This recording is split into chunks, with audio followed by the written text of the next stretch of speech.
I saw a unicorn. I saw something we have never seen before.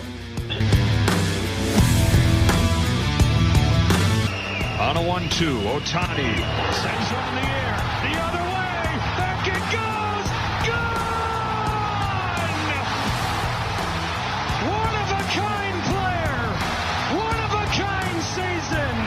Shohei Ohtani starts the 50-50 club.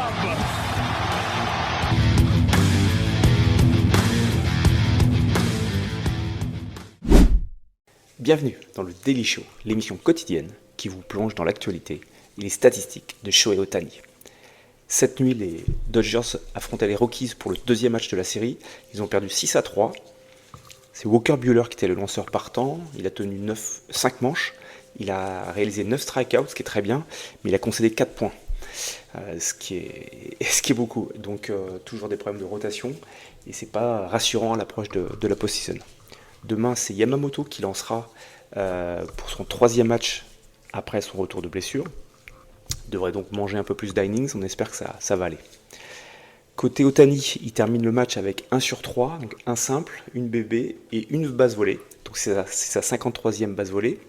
Et surtout, ça fait désormais 29 bases volées consécutives sans avoir été caught stealing.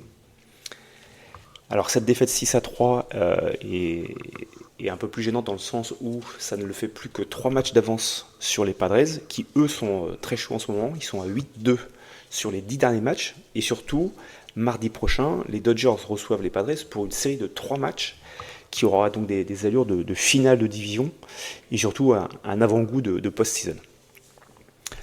Pour finir, juste un petit mot sur l'opportunité, la possibilité que Ohtani lancerait en play-off, puisqu'on voit pas mal de commentaires sur cela en ce moment. Dans tous les cas, il sera trop juste pour lancer en tant que starter, donc si on le voyait lancer, ce serait en tant que releveur. Et en post-season, tu as besoin de garantie sur des releveurs, sans match test au préalable, aucune garantie qu'Ohtani soit plus performant qu'un autre releveur des Dodgers, et surtout qu'aujourd'hui le bullpen n'est pas vraiment un problème pour les Dodgers, c'est plutôt la rotation.